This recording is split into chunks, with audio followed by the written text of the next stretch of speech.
Olá pessoal, aqui é Leonardo Montes, diretamente do campo, da região de Uberaba, Minas Gerais, trazendo mais uma reflexão.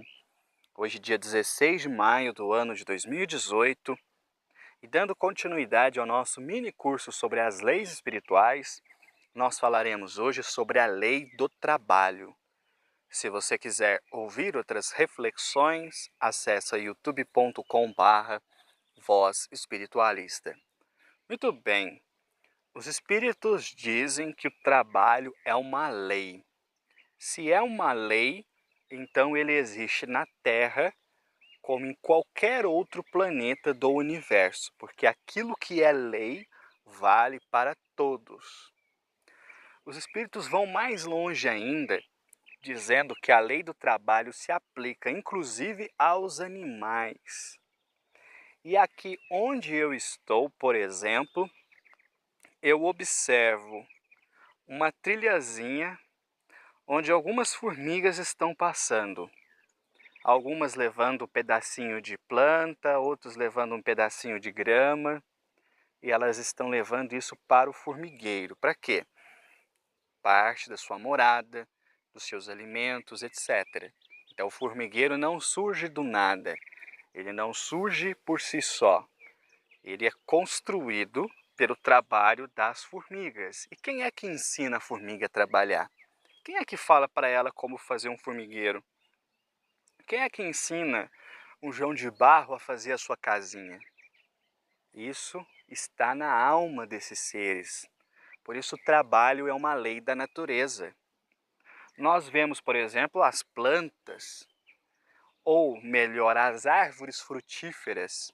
Nós consumimos as frutas, mas as frutas são formas de levar as sementes adiante.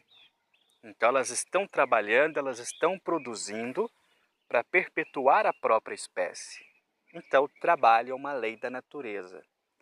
Contudo, nos mundos inferiores, agora falando especificamente ao homem, nos mundos inferiores, onde os espíritos ainda são muito materializados, como nós, o trabalho ele tem uma característica marcante do ponto de vista material. É por isso que se nós voltássemos no tempo e acompanhássemos o trabalho nas mais diversas sociedades, nós veríamos o quê? Um trabalho rude, um trabalho braçal, um trabalho extenuante, não é verdade? Mas com o desenvolvimento do homem, com o aperfeiçoamento do homem, o que aconteceu? Desenvolvimento de novas técnicas e novas tecnologias que foi poupando o homem do trabalho mais rude. Aqui mesmo no campo, embora o celular não consiga captar, eu consigo ouvir uma fazenda próxima onde está havendo a colheita de cana-de-açúcar. Mas como é essa colheita? Existe uma máquina, uma colhedora, ela entra no talhão de cana e começa a colher. E a máquina, sozinha, substitui dezenas, talvez centenas de trabalhadores braçais. Quando eu era criança, eu me lembro na escola do professor de geografia falando, com muita preocupação, que as máquinas iriam substituir os homens e que os homens ficariam desempregados, Então as máquinas eram vistas como formas de ameaça ao trabalho humano, mas na verdade elas fazem parte do desenvolvimento tecnológico que poupará o homem do trabalho mais rude e por consequência ele terá a oportunidade de criar novas formas de trabalho. Então esse é um ponto interessante. Hoje em dia, se você vai, por exemplo, numa grande fazenda, você vê um trator fazendo a gradeação da fazenda automaticamente. Ele recebe o programa da fazenda por GPS e ele não tem motorista, ele não tem tratorista. O cara vai lá, liga, faz a programação, desce, o trator faz sozinho e faz um trabalho melhor, mais rápido do que o faria se fosse conduzido por uma pessoa. Então a tecnologia não é inimiga da humanidade, ela vem para apoiar a humanidade, para ajudar a humanidade a criar novas formas de trabalho e, os espíritos dizem, quanto mais evolui uma sociedade, menos material se torna o seu trabalho. Então, esse trabalho material que nós exercemos no dia a dia, o que eu exerço aqui no campo, e hoje é praticamente impossível trabalhar, por exemplo, sem computador, né? O computador ele faz tudo, então são ferramentas que surgem nos processos evolutivos dos povos para aprimorar os trabalhos que são realizados. Então o trabalho ele tem a sua função dentro do universo a partir do momento que convida os seres a serem copartícipes no processo de criação e transformação do seu mundo. Mas aí vem uma pergunta: e se o trabalho fosse abolido?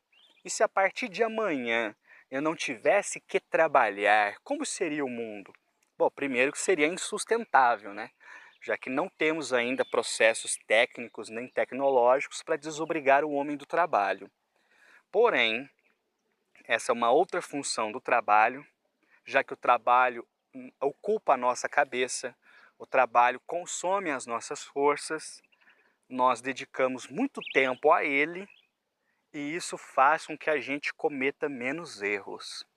Eu sei que pode parecer estranho, isso vai parecer uma coisa meio revolucionária, mas não é. Os espíritos dizem isso, né? Graças a Deus nós temos o trabalho para ocupar a nossa cabeça, para ocupar os nossos esforços, porque se não tivéssemos trabalho, muito provavelmente nós perderíamos a encarnação, porque viveríamos de forma desenfreada, ligado aos prazeres da matéria, arrumando dívida e confusão por aí. Existe um documentário, e eu assisti alguns anos atrás, eu não me recordo o nome, se alguém souber, coloca aí nos comentários, onde um jovem da família do lado Johnson Johnson, da empresa, ele faz um documentário mostrando a vida de jovens de famílias bilionárias. Então ele não está fazendo um documentário de gente rica, nem de gente milionária. Ele está mostrando a vida de jovens de famílias que possuem bilhões de dólares. E eu me recordo, isso é um documentário que me impactou bastante, que grande parte, a imensa maioria dos jovens dessas famílias viviam uma vida completamente materialista, regado à festa, à farra, a sexo, a bebedeira, ao uso de drogas, como se a vida fosse um parque de diversão, como se as pessoas existissem apenas para servi-los. E eu acredito que o mesmo aconteceria se de um momento para outro a humanidade fosse desobrigada do trabalho. Tanto é que a gente vê quadros, né, e filmes que retratam o paraíso, né, como um imenso jardim, e você ali comendo uma maçã, pingando mel na sua boca. E não é assim que as coisas funcionam, né? O mundo precisa de trabalhadores, precisa de agentes que causem a transformação, que hajam em benefício da sociedade, gerando bens e produtos para si e para os demais, enfim. Nós ainda estamos nesse processo onde o trabalho é ainda bastante material, mas chegará um momento em que ele não será. Chegará um momento em que as tecnologias darão conta por si só e o homem então terá mais tempo disponível para se aprimorar naquilo que ele queira se aprimorar. Mas para que cheguemos até isso, é preciso que abandonemos os hábitos inferiores, senão não há evolução. Bom, mas vamos falar do trabalho agora em outro aspecto. Por exemplo, o trabalho espiritual, trabalho mediúnico, trabalho de caridade. Há uma determinada questão, eu não estou com o livro dos Espíritos aqui agora, onde Kardec vai perguntar, e se a pessoa for rica, ela está desobrigada do trabalho? E os Espíritos respondem mais ou menos o seguinte: do trabalho material, talvez, não, porém, de ser útil ao próximo.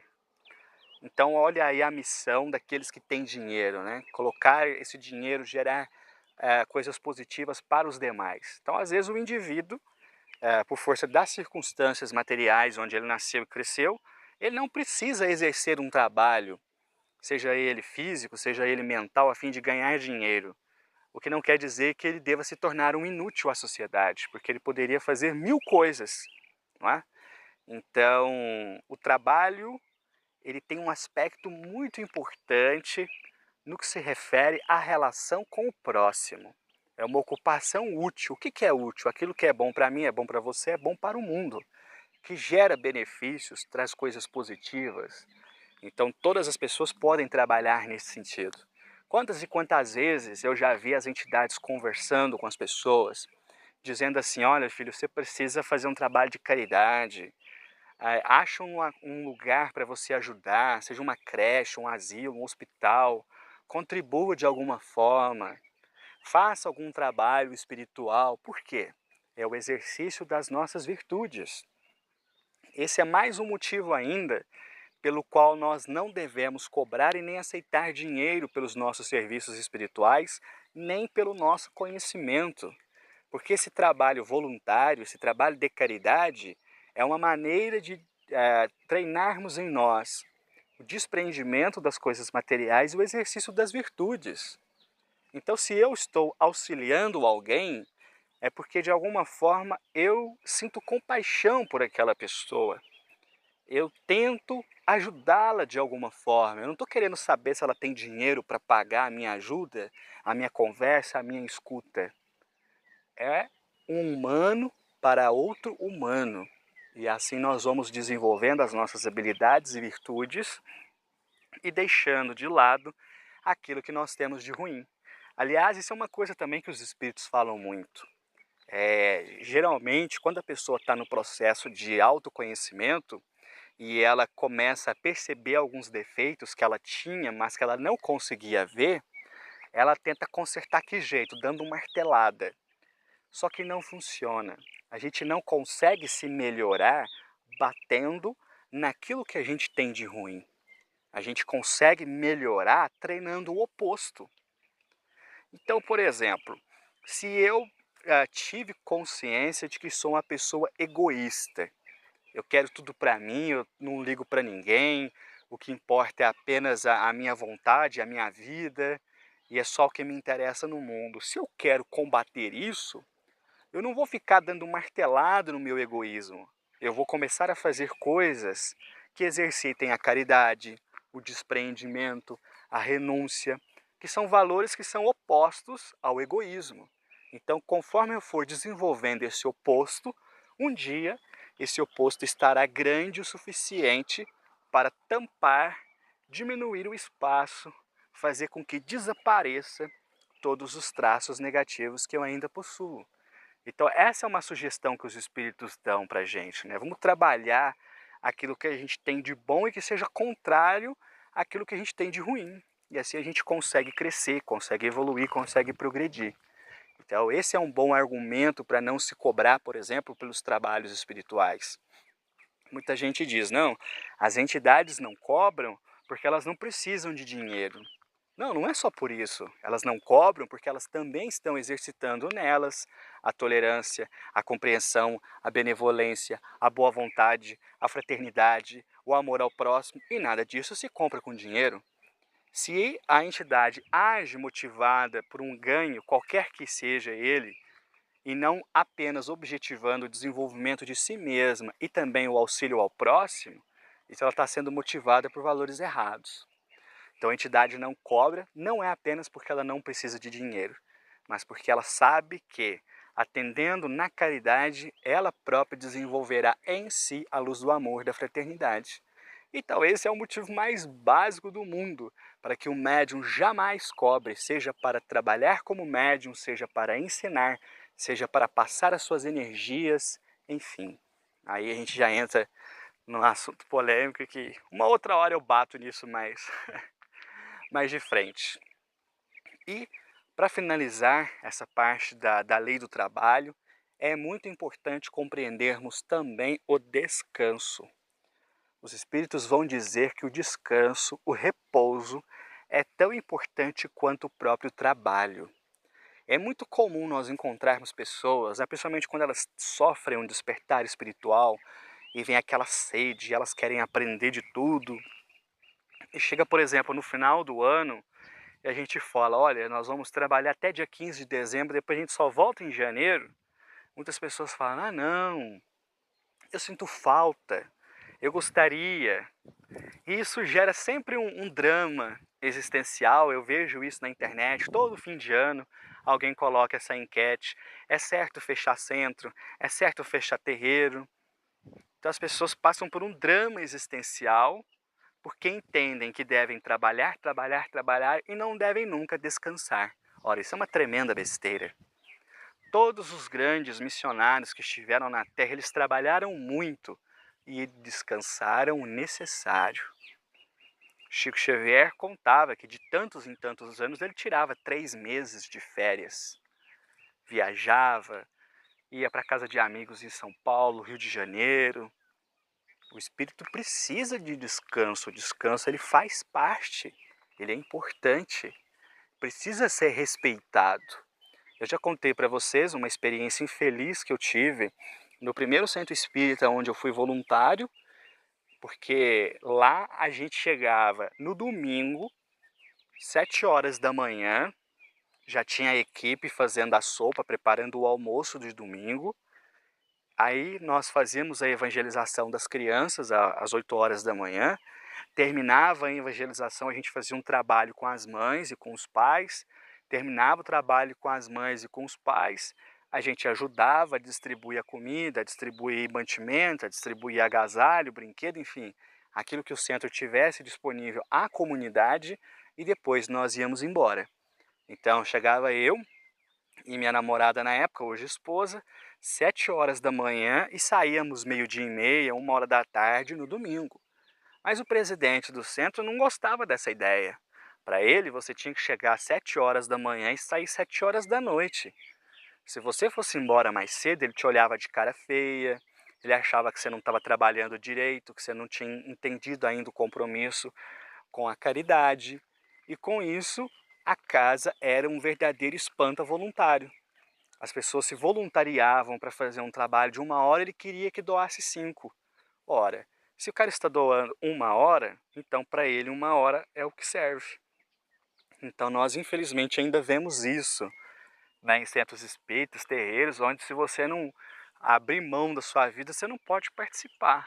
Mas e aí? Você nunca vai descansar? Chega no seu domingo, você vai passar o dia inteiro fazendo trabalho de caridade para os outros, chega em casa, toma um banho, dorme, você vai trabalhar? Por quanto tempo você aguenta isso?